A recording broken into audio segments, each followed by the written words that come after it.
পবিত্র কোরআনুল কারীমের প্রসিদ্ধ একটা সূরা, সূরা মাউন। এই সূরার মধ্যে আবু জেহেলের খাসলাতের কথা আল্লাহ তাআলা জানান।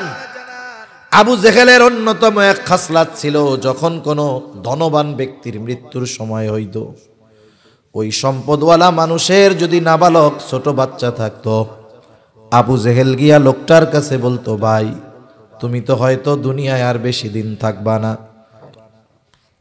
কিন্তু তোমার মৃত্যুর পরে তোমার রেখে যাওয়া সম্পদ আর সন্তানের কি হবে? মানুষ তো সম্পদগুলো দখল দিয়ে দিবে, তোমার সন্তান সম্পদ বঞ্চিত হবে। একটা কাজ করো, মানুষের সামনে ঘোষণা দিয়ে দাও যে তোমার মৃত্যুর পর তোমার সম্পদ আর সন্তানের অভিভাবক আমি। লোকটাও চিন্তা করতো, আবু জেহেল যদি আমার সন্তান এবং সম্পদের অভিভাবক হয়ে যায়, সে তো গোত্রপতি লিডার, অন্য কেউ আমার সন্তান আর সম্পদের দিকে চোখ তুলে তাকাবে না। এই আশায় ওই লোক ওই রকম ওসিয়ত করত যে আমার মরার পরে আমার সম্পদ আর সন্তানের অভিভাবকত্ব আবু জেহেল গ্রহণ করবে। লোকটা যখন মারা যাইত, সম্পদ আবু জেহেলের অধীনে থাকত। ওই নাবালক বাচ্চা যখন প্রাপ্তবয়স্ক হইত, আর যখন আবু জেহেলের কাছে তার হকটা বুঝা নিতে যাইত, আবু জেহেল তো সম্পদ দিতই না, ঘাড় ধাক্কা দিয়ে তারে বাইর কইরা দিত। এটা হলো আবু জেহেলের অন্যতম এক খাসলাত।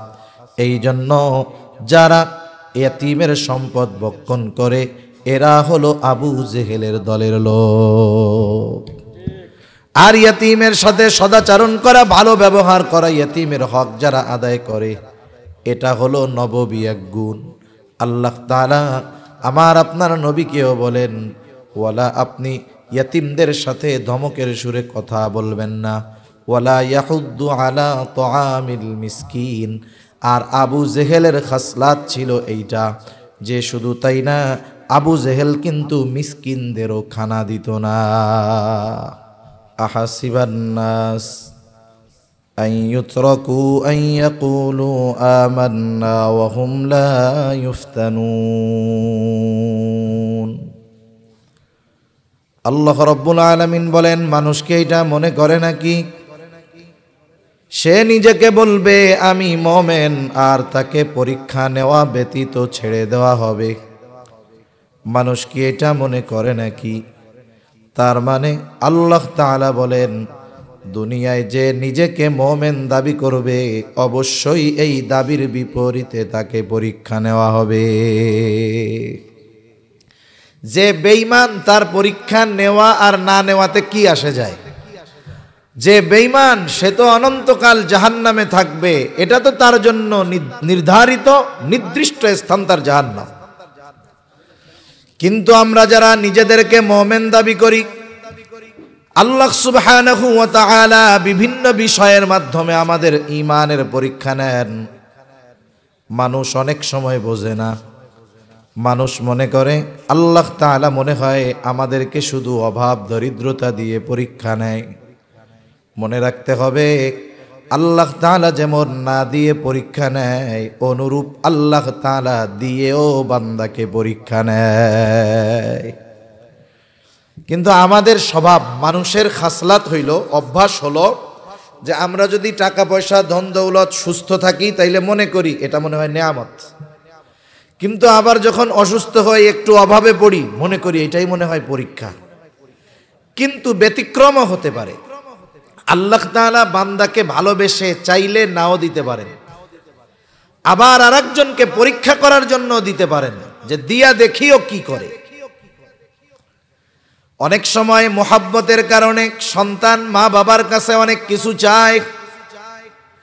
বলেন তো, সন্তান মা বাবার কাছে যা চায়, সব চাওয়া সব চাহিদা কিন্তু মা বাবা পূরণ করেন না।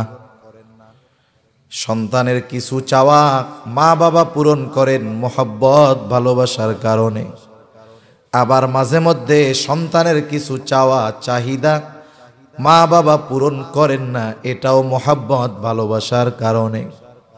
একটা উদাহরণ দিলে বুঝতে সহজ হবে। মনে করেন আপনাদের এলাকার একটা যুবক ছেলে, সে সিলেট কলেজে লেখাপড়া করে, প্রযুক্তি বিশ্ববিদ্যালয়ে পড়ে। প্রতিদিন তাকে এখান থেকে কলেজে যেতে হয়, ভার্সিটিতে যেতে হয়। যাওয়ার সময় মাঝে মধ্যে সিএনজি পায় না, বাস পায় না, দেরি হয়ে যায়। অনেক ধনী লোকের সন্তান। ওই ছেলেটাকে তার বন্ধুরা বলতেছে, বন্ধু তোমার বাবার তো টাকা পয়সার কোনো অভাব নাই, তোমার বাবার তো সম্পদের কোনো অভাব নাই, তুমি এক বাবার একমাত্র সন্তান, তুমি যদি তোমার আব্বাকে বলো তোমার একটা মোটর সাইকেল কিনে দিতে, তোমাকে যদি মোটর সাইকেল কিনে দেয় ফজিলত আছে। এক নাম্বার, এই যাতায়াতের সময় তোমার যেই সময় নষ্ট হয় ওই পরিমাণ সময় লাগবে না, অর্ধেক সময় বেঁচে যাবে। যথাযথ সময়ে তুমি কলেজে আসবা, লেখাপড়া ঠিক মতো করতে পারবা, সময়ও বাঁচবে, কষ্ট কম হবে।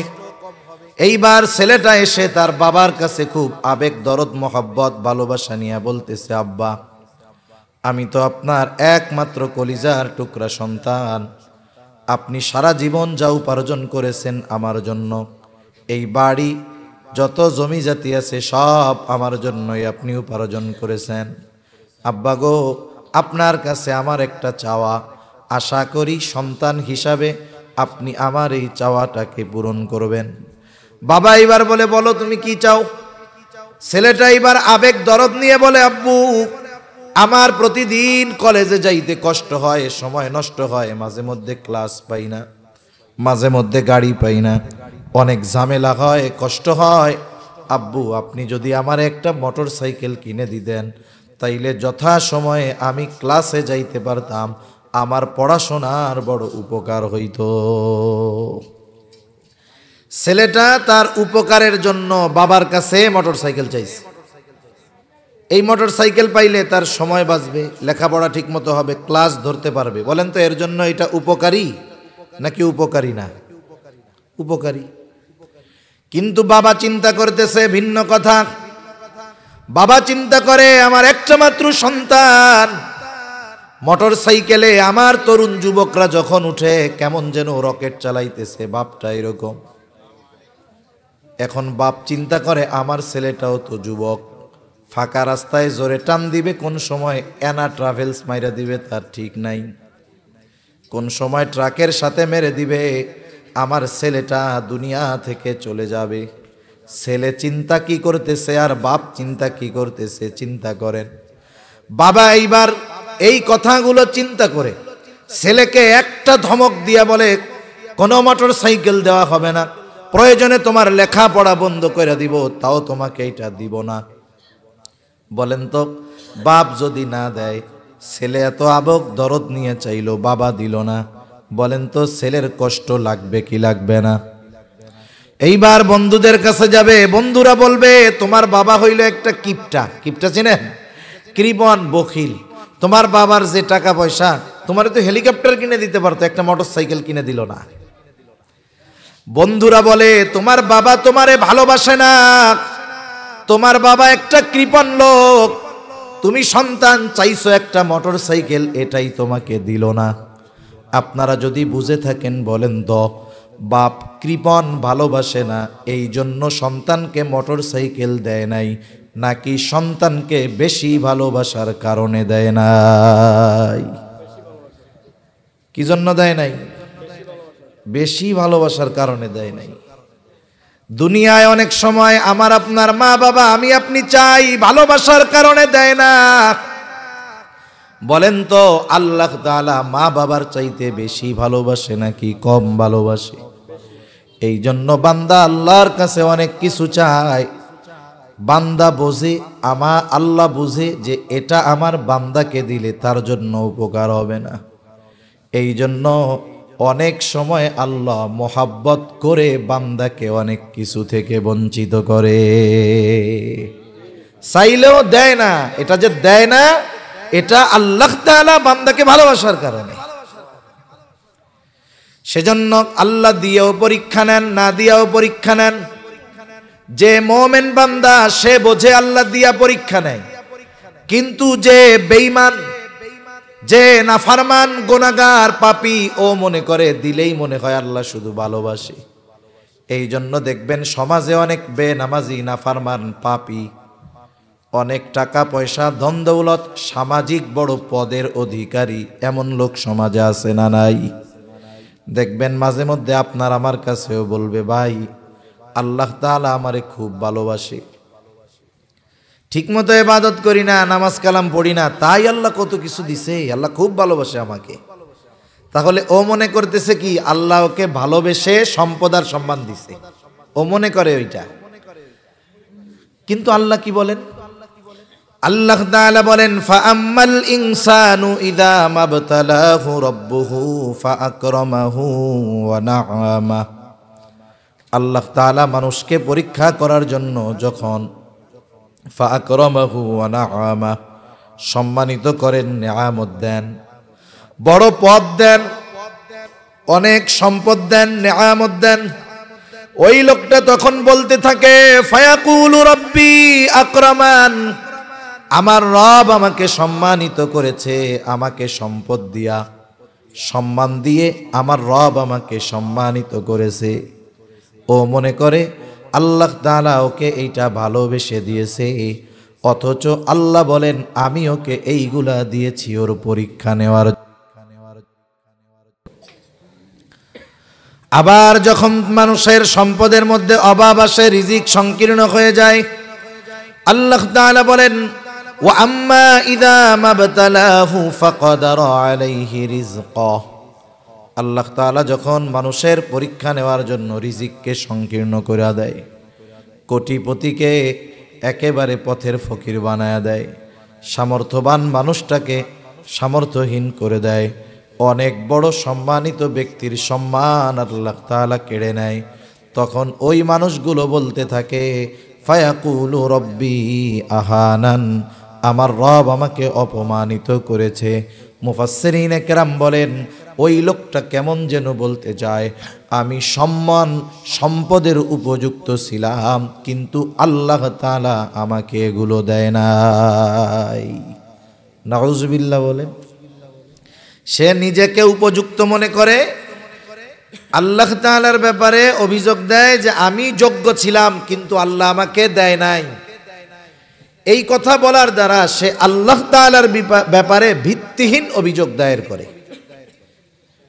বলেন তো, আমি আপনি যেই জিনিস করি নাই, যেই জিনিসের সাথে আমার আপনার কোনো সম্পর্ক নাই, এমন কোন জিনিসের জন্য যদি কেউ আমাকে আপনাকে অভিযুক্ত করে, চুপ কইরা থাকবো নাকি জবাব দিব?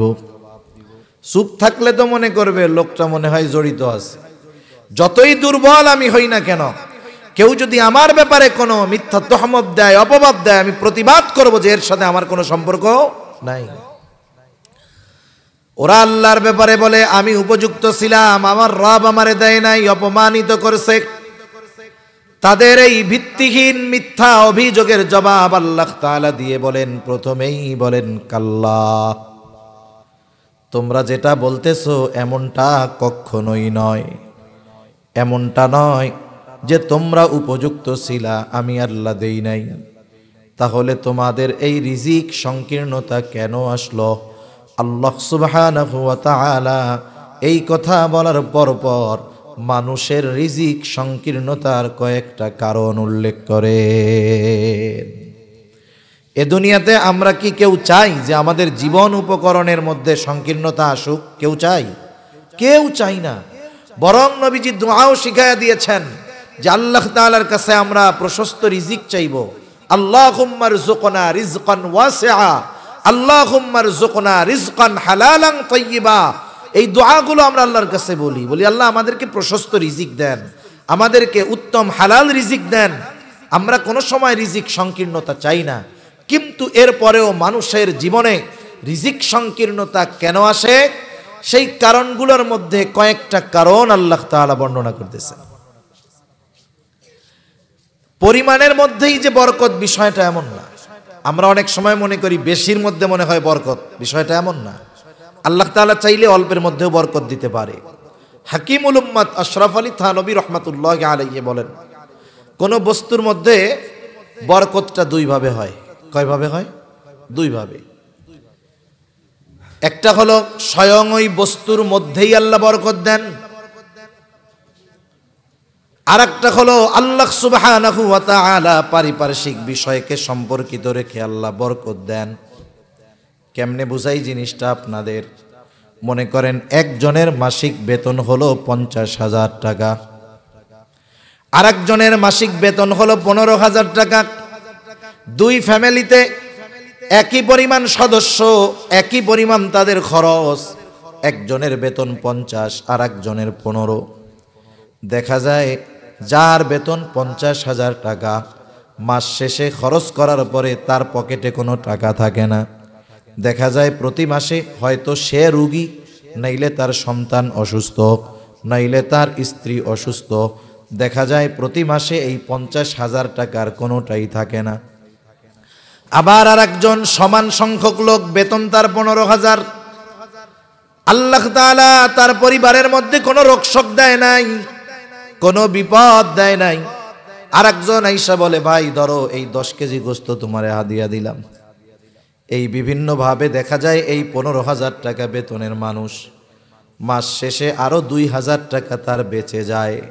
আল্লাহ তাআলা এইভাবেও সম্পদের মধ্যে বরকত দেন। আর একটা হলো স্বয়ং পরিমাণটাই আল্লাহ তাআলা বাড়ায়া দেন। আশরাফ আলী থানভী রহমাতুল্লাহি আলাইহি এক ব্যক্তির ঘটনা উল্লেখ করেন। ওই লোকটা নিয়ত করছে সে একাই একটা মসজিদ বানাবে আল্লাহর জন্য। সে অনেক কষ্ট করে কিছু সম্পদ সংগ্রহ করছে, টাকা জমাইছে, কিন্তু কত টাকা সে জমাইছে এটা গনেও নাই, হিসাবও করে নাই। একটা থলের মধ্যে ওই টাকা নিয়ে সে মসজিদ বানানোর কাজ শুরু করে দিছে। কিন্তু টাকার পরিমাণে বোঝা যায় মসজিদ বানানোর জন্য তার এর চাইতে বহু গুণ বেশি টাকার দরকার। কিন্তু ওই আল্লাহর বান্দার ইয়াকিন, আমি আল্লাহর জন্য আল্লাহর ঘর বানাবো, আল্লাহ তাআলা যদি তৌফিক দেয় এর মধ্যেই যথেষ্ট হয়ে যাবে। লোকটা ওই টাকার পোটলাটা তার কাছে রাখতো। যখনই কেউ আইসা টাকা চাইতো, বিসমিল্লাহ বইলা হাত দিয়া ওইখান থেকে টাকা দিয়ে দিত। এভাবে তার পুরনো মসজিদের কাজ শেষ, অথচ টাকা ছিল অল্প কিছু, কিন্তু পরিমাণটা সে গুনে নাই। দেখা গেল কাজ শেষ হয়ে যাওয়ার পরেও তার ওই থলের মধ্যে আরো অনেক টাকা থেকে গেছে। সেজন্য আল্লাহ তাআলা বরকত দুইভাবে দেয়। এর মধ্যে একটা হলো স্বয়ং বস্তুর মধ্যে আল্লাহ বরকত দেয়, নাইলে ওইটার ব্যবহারের ক্ষেত্রে আল্লাহ তাআলা বরকত দেয়। আমরা সবাই আল্লাহ তাআলার কাছে বরকতময় প্রশস্ত রিজিক চাই। কেউ চাই না যে আমাদের রিজিকের সংকীর্ণতা, রিজিকে অভাব আসুক। এজন্য টাকা পয়সা থাকলেই যে আমার সংকীর্ণতা আসবে না, বিষয়টা কিন্তু এমন না। মনে করেন সমাজে অনেক মানুষ আছে না, অনেক টাকা পয়সার মালিক, কিন্তু প্রতিদিন ইচ্ছা করলে এক একটা গরু জবাই দিয়া খাইতে পারে, কিন্তু ওই লোকটাকে আল্লাহ তাআলা এমন অসুস্থ করছে, গরুর গোশত খাওয়া তো দূরের কথা, সে ভাতও ঠিক মতো খাইতে পারবে না। আছে না এরকম? আবার কতজন আছে টাকা পয়সা অনেক নাই, কিন্তু আল্লাহ প্রত্যেক দিন ভালো খাওয়ায়। আপনাদের সিলেট অঞ্চলে আলহামদুলিল্লাহ এখানে এখনো উলামায়ে কেরামের তাজিম অন্য জায়গার চাইতে অনেক বেশি। প্রায় মসজিদের মধ্যে এলাকার মানুষ হুজুরকে লজিং রাখতে চায়। প্রত্যেকেই আশা করে আমি হুজুরকে একদিন খাওয়াবো, মাসে একদিন হইলেও। দেখা যাবে এক মহল্লায় 60টা ফ্যামিলি, সবার ইচ্ছা আমি হুজুরের খাওয়ামু। তাইলে এক এক বাড়িতে হুজুর মেহমান হয় 2 মাসে একবার, 2 মাসে একবার। যার বাড়িতে যেই দিন লজিং, আগের দিনই ওই বাড়ির চাচি চাচাকে বলে, শোনো কালকে কিন্তু হুজুরের খাওয়ান, আমরা যা খাই তা খাই, হুজুর এটা খাওয়ানো যাবে না। তুমি বাজারে যাও, মুরগি আনবা, গোস্ত আনবা, গরু আনবা, প্রত্যেক দিন যার বাড়িতে খাওয়ান আগের দিন বাড়ির মানুষ এরকম বলে। আবার সন্তান যদি বিদেশে থাকে ফোনে খোঁজ নেয়, মা হুজুরের খাওন কবে আমাকে বাড়িতে, বলে অমুক দিন, বলে হুজুরে কিন্তু এবার এরকম খাওয়াইও। দেখা যায় হুজুরের বেতন 10,000 15,000, কিন্তু আল্লাহ তাআলা তাকে প্রতি মাসে এই পরিমাণ ভালো খাবার খাওয়ায়, ওইটা যদি তার টাকা দিয়ে কিনে খাওয়া লাগতো 4 মাসের বেতন হলেও সম্ভব হইতো না। এটা আমি একটা উদাহরণ দিলাম আর কি। এইভাবে আল্লাহ তাআলা বিভিন্ন পদ্ধতিতে রিজিকের বরকত দিতে পারে। বেশি হইলেই যে বরকতময় রিজিক তা না, কমের মধ্যেও আল্লাহ তাআলা বরকত দেয়, ঠিক কিনা বলেন? এখন বলেন, আমরা সেই বরকতময় প্রশস্ত রিজিক চাই তো? কেউ চাই না রিজিক সংকীর্ণতা আসুক। এখন রিজিক সংকীর্ণতা কেন আসে? আল্লাহ তাআলা সেই কথাই বলেন, 1 নাম্বার, বাল্লা তুকরিমুনাল ইয়াতীম। রিজিক সংকীর্ণতার 1 নাম্বার কারণ হলো তোমরা ইয়াতিমকে সম্মান করো না। ইয়াতিমকে সম্মান করো না, এর দ্বারা উদ্দেশ্য কি? এর দ্বারা উদ্দেশ্য হলো ইয়াতিমের কিছু হক আছে, তোমরা ইয়াতিমের হকগুলো আদায় করো না। ইয়াতিমের হকগুলো তোমরা আদায় করো না। ইয়াতিম সাধারণত 2 ধরনের হয়। এক ধরনের ইয়াতিম হয় ধনী ইয়াতিম, আর এক ধরনের ইয়াতিম হয় গরিব ইয়াতিম। ধনী ইয়াতিম, যার বাবা তার জন্য অঢেল সম্পদ রেখে গেছে, কিন্তু ওই বাচ্চাটা নাবালেগ অবস্থায় তার বাবা দুনিয়া থেকে চলে গেছে।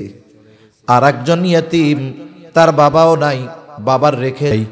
ইয়াতিম ধনী হোক আর গরিব হোক, সকল ধরনের ইয়াতিমের সাথে ভালো ব্যবহার আমাকে আপনাকে করতে হবে।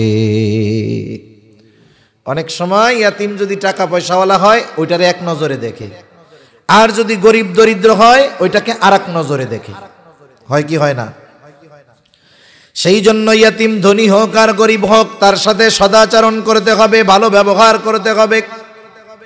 ইয়াতিম যদি ধনী হয়, তার সাথে যদি খারাপ আচরণ করা হয়, তার অন্তরে কষ্ট লাগবে, ব্যথা লাগবে। আহারে, আজকে যদি আমার বাবা বেঁচে থাকতো, আমার সাথে কেউ খারাপ আচরণ করতো না। আর গরিব ইয়াতিমের সাথে যদি খারাপ আচরণ করা হয়, ওই ইয়াতিম চিন্তা করতো, আমার তো বাপ নাই, টাকাও নাই। বাপ যদি থাকতো অথবা টাকা যদি থাকতো, মানুষ খারাপ আচরণ করতো না। এই জন্য ইয়াতিম ধনী হোক আর গরিব হোক, ইয়াতিমের সাথে সর্ব অবস্থায় সদাচরণ করতে হবে। শুধু তাই না, ইয়াতিমের সাথে সদাচরণ করলে আল্লাহ তাআলা দিল নরম বানায় দেয়। নবীজির কাছে একজন লোক আইসা জিজ্ঞাসা করে, ইয়া রাসূলুল্লাহ, আমাকে আপনি এমন আমল বলে দেন যেই আমল করলে আমার দিলটা নরম হয়ে যাবে। আমার দিলটা বড় কঠোর, আমার দিলটা বড় শক্ত। আপনি আমাকে একটা আমল শিখায় দেন যেই আমলের দ্বারা আমার দিলটা নরম হয়ে যাবে। কথা বুঝতেছেন? সজাগ আছেন না ওইটা দেখতেছেন? সজাগ আছেন? আমি তো দেখতেছি, সব এই দিক দেখতেছেন, তাহলে আমিও আর একটু দেখি, একসাথে দেখি, একসাথে দেখি। এরপরে ওনাদের কাজ শেষ হোক, এরপরে আমি কথা শুরু করব। কাজ শেষ হোক ওনাদের। কি দেখতেছেন একটু আপনারা কোন, আমি শুনি।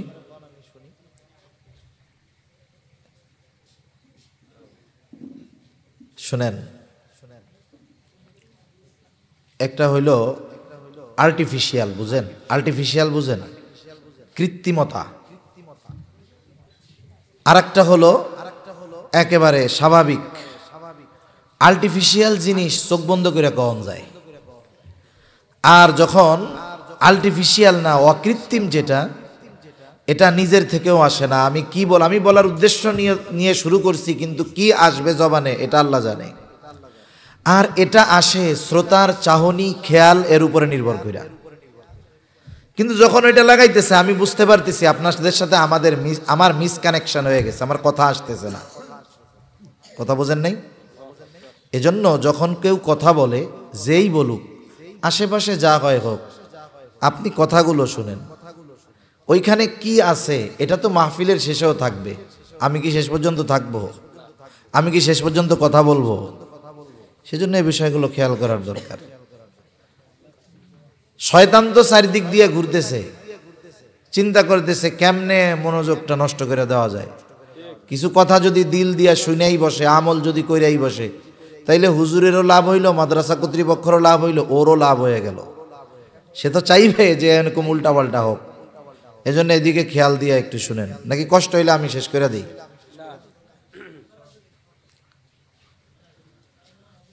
আল্লাহু আকবার। নবীজির কাছে একজন লোক আসছে, এসে বলে, ইয়া রাসূলুল্লাহ, আমার দিলটা বড় কঠিন, দিলটা বড় শক্ত, আপনি আমার একটা আমল শিখায়া দেন। রাসূলুল্লাহ সাল্লাল্লাহু আলাইহি ওয়াসাল্লাম বলেন, আমসাহ রাসাল ইয়াতীম ওয়া আত'ইমিল মিসকিন, তুমি ইয়াতীমের মাথায় হাত বুলায় দাও আর মিসকিনকে খানা খাওয়াও, তাহলে আল্লাহ তাআলা তোমার কঠোর হৃদয়টাকে নরম বানায়া দিবে। একটা মানুষের দিল যদি নরম হয়, একটা মানুষ দেখতে অনেক সুন্দর, অনেক শিক্ষিত, ভালো, কিন্তু তার দিল কঠোর, রুক্ষ স্বভাব, বলেন তো এই মানুষটার দিল কঠোর হওয়ার কারণে, স্বভাব রুক্ষ হওয়ার কারণে মানুষ কি তারে ভালোবাসে? ভালোবাসে না। আর একজন কালা মানুষ, দেখতেও ভালো না, ওই রকম চেহারা ছবিও নাই, সুন্দরও লাগে না, কিন্তু তার দিলটা নরম, বলেন তো মানুষ তাকে মহব্বত করে কি করে না? সেজন্য ইয়াতীমের মাথায় হাত বুলাইলে আল্লাহ দিল নরম বানায় দেয়, কোমল হৃদয়ের অধিকারী বানায় দেয়। এই জন্য ইয়াতীমের প্রথম হক হলো ইয়াতীমের সাথে সদাচরণ করা, ভালো ব্যবহার করা। ইয়াতীম ধনী হোক আর গরিব হোক, সাথে সাথে কেউ যদি ইয়াতীমের অভিভাবক হতে পারে, ইয়াতীম যদি অসহায় দরিদ্র হয়, তার অভিভাবকত্বের দায়িত্ব যদি কেউ গ্রহণ করতে পারে, লাভ আরও বেশি। ইয়াতীমের অভিভাবক কারো যদি অ্যাবিলিটি থাকে হবেন। অনেক সময় মাদ্রাসায় ইয়াতীম থাকে, অনেক জায়গায় ইয়াতীমখানা আছে। আপনার এলাকার আশেপাশে হয়তো আপনার প্রতিবেশী এমন আছে গরিব অসহায়, বাবা মারা গেছে, ইয়াতীম, মাদ্রাসাটায় ভর্তি করে দেন, ওর খরচটা আপনি চালায়া দেন। পুরাপুরি একজনের খরচ চালাইতে পারেন না, অর্ধেক চালান। অর্ধেক পারবেন না, অ্যাবিলিটি নাই, একটা অংশের দায়িত্ব নেন। আপনি গিয়া ওস্তাদরে বলেন, হুজুর এই ইয়াতীম ছাত্রটা যদি লেখাপড়া না করে খারাপ হয়ে যাবে, আপনার মাদ্রাসায় ভর্তি করেন, এর খাবারের খরচটা আমি দিয়ে দিব, অথবা প্রতি বছর যেই পোশাক লাগে সেটা আমি দিয়ে দিব, অথবা তার জুতা স্যান্ডেল তেল পানি যা লাগে আমি দিয়ে দিব। আপনি আমি যদি চেষ্টা করি ইয়াতীমের যে কোনো একটা বিষয়ের অভিভাবকত্ব যদি গ্রহণ করতে পারি, আশা করা যায় কিয়ামতের দিন ইয়াতীমের অভিভাবক হওয়ার কারণে নবীর সাথে জান্নাতে পাশাপাশি থাকতে পারবো। রাসূলুল্লাহ সাল্লাল্লাহু আলাইহি ওয়াসাল্লাম বলেন, আনা ওয়া কাফিলুল ইয়াতীম কাহাতাইনি ফিল জান্নাহ, আমি আর ইয়াতীমের অভিভাবক জান্নাতের মধ্যে পাশাপাশি অবস্থান করব। এই বলে নবী দুইটা আঙ্গুল ইশারা দিয়া দেখায়া দেন, এই দুইটা আঙ্গুল যেমন পাশাপাশি অবস্থানরত, ইয়াতীমের অভিভাবক আর নবীজিও তেমন পাশাপাশি অবস্থান করবে। সুবহানাল্লাহ বলেন। আরে নবীর সাথে থাকতে পারা কত সৌভাগ্যের ব্যাপার। হযরত আনাস রাদিয়াল্লাহু তাআলা আনহু থেকে বর্ণিত, তিনি বলেন, একদিন এক বেদুইন সাহাবী নবীজিকে আইসা প্রশ্ন করেছে, ইয়া রাসূলুল্লাহ মাতাস সাআহ, হে আল্লাহর রাসূল কিয়ামত কখন হবে? এই ব্যক্তির প্রশ্নের জবাবে নবীজিও তাকে পাল্টা প্রশ্ন করেছে, মা আদাত্তালাহা, তুমি জিজ্ঞাসা করতেছো কিয়ামত কখন হবে, কিয়ামতের জন্য তুমি কি প্রস্তুতি নিয়েছো? ওই লোকটা সহজে জবাব দিয়ে বলে, ইয়া রাসূলুল্লাহ, আমি আল্লাহ এবং তার রাসূলকে ভালোবাসি। নবীজি তার এই কথার জবাবে বললেন, আল মারউ মাআ মান আহাব্বা, যে যাকে মহব্বত করে তার সাথেই থাকবে। এই লোকটা বাড়ির পথে হাঁটা দিয়া দিল। হযরত আনাস রাদিয়াল্লাহু তাআলা আনহু বলেন, ইসলাম গ্রহণের পরে আমরা এতটা খুশি হই নাই যতটা খুশি নবীর সাথে থাকতে পারবো এই সংবাদ পেয়ে আমরা হয়েছি। নবীর সাথে জান্নাতে থাকা যাবে এই খবর শুনে সাহাবায়ে কেরাম কত খুশি। নবীর সাথে জান্নাতে থাকার সুযোগ আমাদেরও আছে। যেই কাজগুলো করলে নবীর সাথে থাকা যাবে, এই কাজগুলোর মধ্যে অন্যতম একটা কাজ, অন্যতম একটা আমল হলো ইয়াতীমের অভিভাবক হয়ে যাওয়া। আপনার আমার ঘরে যদি ইয়াতীম থাকে লাভ কি? আবু হুরায়রা রাদিয়াল্লাহু তাআলা আনহু থেকে বর্ণিত হাদিস, নবীজি বলেন, ওই ঘর কতই না উত্তম ঘর, যেই ঘরে একজন ইয়তীম আছে আর তার সাথে সদাচরণ করা হয়, নবীজি বলেন ওই ঘর কতই না নিকৃষ্ট ঘর, যেই ঘরে একজন ইয়তীম আছে আর তার সাথে অসদাচরণ করা হয়। বুজুর্গানে দিন বলেন বিষয়টা হলো এই রকম, যেই ঘরে ইয়তীম আছে ওই ঘরওয়ালা বড় সৌভাগ্যবান যদি সেই ইয়তীমের সাথে সদাচরণ করে। নবীজি বলছেন উত্তম ঘর, তার মানে যেই ঘরে ইয়তীমের সাথে সদাচরণ করা হয় ওই ঘর আল্লাহ রহমত বরকত দিয়া ভরপুর করে দেয়। আবার যেই ঘরকে নবীজি নিকৃষ্ট ঘর বলেছেন, ওই ঘরে ইয়তীমের সাথে যদি খারাপ আচরণ করা হয় ওই ঘর থেকে রহমত বরকত দূর হয়ে যায়। এই জন্য ইয়তীমের অভিভাবক যদি হওয়া যায়, বলেন লাভ না লস? দুনিয়ারও লাভ, আখিরাতেরও লাভ। সাথে সাথে আমার আপনার অধীনে যদি কোনো ইয়তীম থাকে আর ওই ইয়তীমের যদি কোনো সম্পদ থাকে, খবরদার খবরদার ওই নাবালক ইয়তীমকে ঠকাইয়া ইয়তীমের সম্পদ আমি আপনি ভক্ষণ করব না। কারণ সাধারণভাবে অন্যায়ভাবে কারো সম্পদ ভক্ষণ করা এটা জঘন্য এক অপরাধ। টাকা পয়সা জমি জাতি যাই অন্যায়ভাবে ভোগ করুক না কেন, এটা বান্দার হক। কিয়ামতের দিন এর কারণে হক আদায় করতে হবে সওয়াব দিয়া, অথবা অন্যের গুনাহ নিয়ে হক আদায় করতে হবে। আবার নবীজি সতর্ক করে দিয়ে বলেন, কেউ যদি দুনিয়ায় কারো 1 বিঘত জমিন অন্যায়ভাবে দখল দেয়, নবী বলেন কিয়ামতের দিন 7 তবক জমিন তার গলার সাথে পেঁচায়া দেওয়া হবে। সাধারণভাবেই অন্যের হক নষ্ট করা, ভক্ষণ করা এটা জঘন্য এক গুনাহ। এই সম্পদটা যদি ইয়তীমের হয় এটা আরো জঘন্য গুনাহ। ইয়তীমের সম্পদকে আল্লাহ তাআলা আগুনের সাথে তুলনা করেছেন। আল্লাহ তাআলা বলেন ইন্নাল্লাযীনা ইয়াকুলুনা আমওয়ালাল ইয়াতামা যুলমান ইন্নামা ইয়াকুলুনা ফি বুতুনিহিম নারা ওয়া সায়াসলাউনা সাঈরা। আল্লাহ তাআলা বলেন নিশ্চয়ই যারা অন্যায়ভাবে ইয়তীমের সম্পদ ভক্ষণ করে, ইন্নামা ইয়াকুলুনা ফি বুতুনিহিম নারা, তারা কেমন যেন আগুন দিয়ে তাদের পেট ভরপুর করে। বুঝে থাকলে একটু কষ্ট করে জবাব দিবেন জবান খুলে, বলেন তো আগুনের স্থান জান্নাত নাকি জাহান্নাম? এই জন্য আল্লাহ তাআলা বলেন ওয়াসায়াসলাউনা সাঈরা, অচিরেই তার আবাসস্থল হবে জাহান্নাম। এই জন্য ইয়তীমের সম্পদ আমরা ভক্ষণ করব না। আর ইয়তীমের সম্পদ ভক্ষণ করা, ইয়তীমের হক নষ্ট করা, এটা হলো আবু জেহেলের খাসলা। পবিত্র কোরআনুল কারীমের প্রসিদ্ধ একটা সূরা, সূরা মাউন। এই সূরার মধ্যে আবু জেহেলের খাসলাতের কথা আল্লাহ তাআলা জানান।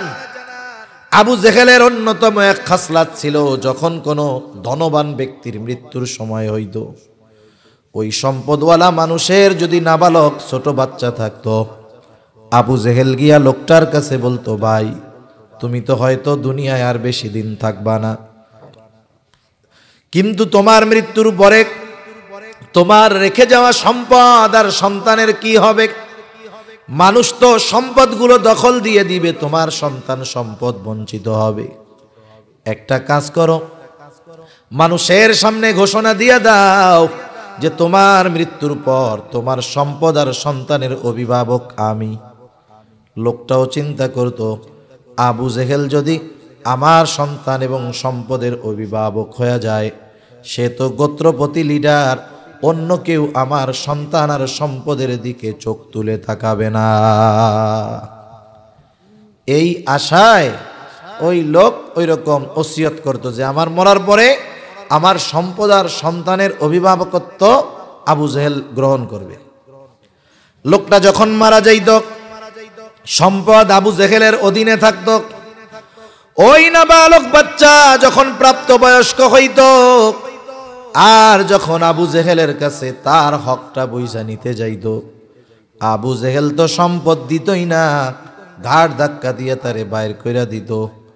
এটা হলো আবু জেহেলের অন্যতম এক খাসলাত। এই জন্য যারা ইয়তীমের সম্পদ ভক্ষণ করে এরা হলো আবু জেহেলের দলের লোক। আর ইয়তীমের সাথে সদাচরণ করা, ভালো ব্যবহার করা, ইয়তীমের হক যারা আদায় করে, এটা হলো নববী এক গুণ। আল্লাহ তাআলা আমার আপনার নবীকেও বলেন, ওয়ালা আপনি ইয়তীমদের সাথে ধমকের সুরে কথা বলবেন না, ওয়ালা ইয়াহুদ্দু আলা তাআমিল মিসকিন। আর আবু জেহেলের খাসলাত ছিল এইটা, যে শুধু তাই না, আবু জেহেল কিন্তু মিসকিনদেরও খানা দিত না। রিজিক সংকীর্ণতার দ্বিতীয় কারণ এইটা, ওয়ালা তাহাদ্দুনা আলা তাআমিল মিসকিন। আর আবু জেহেলের ব্যাপারে আল্লাহ তাআলা বলেন, ওয়ালা ইয়াহুদ্দু আলা তাআমিল মিসকিন। আবু জেহেল মিসকিনদের খানা প্রদানে নিরুৎসাহিত করে। এখানে দ্বিতীয় বিষয়টা উল্লেখ করা হয়েছে। দ্বিতীয় বিষয় উল্লেখ করার দ্বারা প্রথম বিষয়টা এর মধ্যে অন্তর্ভুক্ত হয়ে যায়। যেমন মোট কথা হইল বিষয়টা এইরকম যে ওরা নিজেরাও মিসকিনদের খাবার দেয় না, অপরকেও খাবার দিতে উৎসাহ দেয় না। এখন বলেন, যে নিজে ইয়াতিম মিসকিন খাওয়ায় সে আর একজনকেই না বলবে যে আপনিও খাওয়ান, ফজিলত আছে। যে খাওয়ায় না সে তো বলবেও না। সুতরাং যারা ইয়াতিমদের খানা প্রদানে, মিসকিনদের খানা প্রদানে নিরুৎসাহিত করে, ওই যে প্রথম বিষয়টা, তারা নিজেরাও খাওয়ায় না, এজন্যই অপরকে নিরুৎসাহিত করে।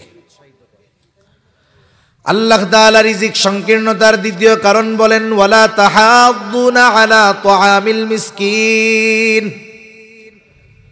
তোমাদের রিজিক সংকীর্ণতার দ্বিতীয় কারণ হলো তোমরা মিসকিনদের খানা প্রদানে অপরকে উৎসাহ দাও না, নিজেরাও দাও না, অপরকেও দাও না, বরং নিরুৎসাহিত করো।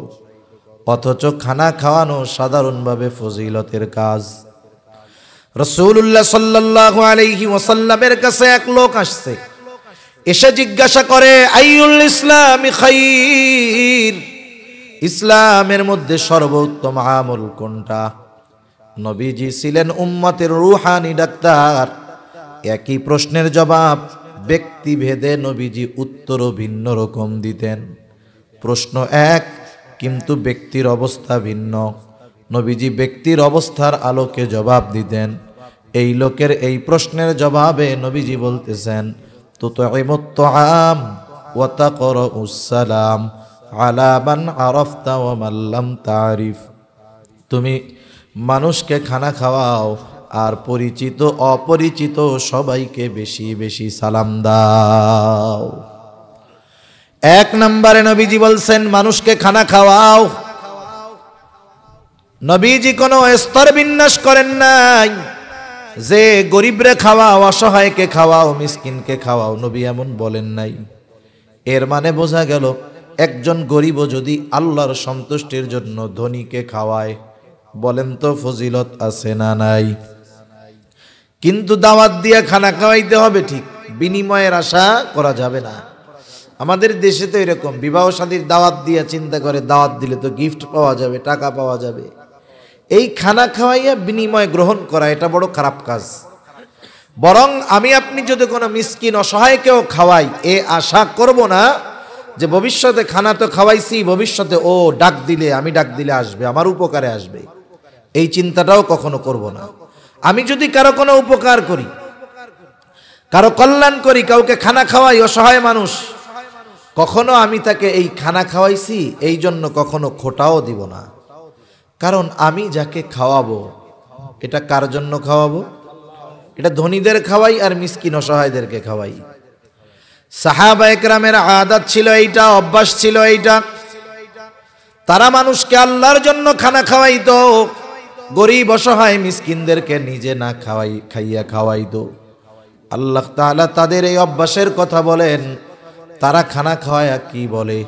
বলে ইন্নামা নুতঈমুকুম লিওয়াজহিল্লাহ লা নুরিদু মিনকুম জাযাআও ওয়ালা শুকুরা। তারা বলে ইন্নামা নুতঈমুকুম লিওয়াজহিল্লাহ, আমরা তোমাদেরকে শুধুমাত্র, কেবলমাত্র, একমাত্র আল্লাহর জন্য খানা খাওয়াইছি। লা নুরিদু মিনকুম জাযাআ, যেহেতু আল্লাহর জন্য খাওয়াইলাম আমরা কোনো বিনিময় চাই না। ওয়ালা শুকুরা, এই খানা খেয়ে আমাদের কৃতজ্ঞতা প্রকাশ করো, ধন্যবাদ দাও, থ্যাংক ইউ দাও, এটাও চাই না। কারণ খানা খাওয়াইছি আল্লাহর জন্য, এই খানা খাওয়ানোর প্রতিদান যিনি দিবেন তিনি কে? সেজন্য 1 নাম্বার, সাধারণভাবে আল্লাহর জন্য যারাই খাওয়াই ফজিলত আছে না নাই? দোকানে গেছেন, 4 দোকানে বসছেন, একজন লোক আসছে, কোনো স্বার্থবিহীন আল্লাহর জন্য তাকে আপনি একটা চা খাওয়াইলেন, বিস্কিট খাওয়াইলেন, বলেন ফজিলত আছে না নাই? বিড়ি খাওয়াইলে ফজিলত আছে না নাই? এটা তো খাওয়ানো যাবে না, কিন্তু খাওয়াইতে হবে হালালটা, তবে কার জন্য? আল্লাহর জন্য। 2 নাম্বার, ইয়াতিম মিসকিন অসহায় যদি হয় তাকে খাওয়ানো আরো বেশি ফজিলত। কারণ কোন মুমিন মিসকিন যে, ক্ষুধার্ত যে, তাকে যদি খানা খাওয়ানো হয় 2 ধরনের ফজিলত পাওয়া যায়। একটা হলো সাধারণভাবে খানা খাওয়ানোর ফজিলত, আর একজন হলো আরেক মুমিনের প্রয়োজন পূরণ করার ফজিলত। ক্ষুধার সময় তার খাবার প্রয়োজন, আপনি আমি যদি খানা খাওয়াইয়া তার এই প্রয়োজনটা মিটায়া দেই, তাহলে আমার আপনার বিপদের সময় প্রয়োজন যিনি মিটায়া দিবেন তিনি কে? আবার দেখেন, খানা খাওয়ানো কিছু কিছু সময় ঈমান সম্পৃক্ত বিষয়। আমার আপনার প্রতিবেশী যদি অভাবী, দরিদ্র, ক্ষুধার্ত হয়, রাসূলুল্লাহ সাল্লাল্লাহু আলাইহি ওয়াসাল্লাম বলেন, লাইসাল মুমিন আল্লাযী ইয়াশবাউ, ওই ব্যক্তি মুমিন নয় যে পেট ভরে খায় আর তার প্রতিবেশী অভুক্ত থাকে। নবীজি বলেন এই ব্যক্তি মুমিন নয়।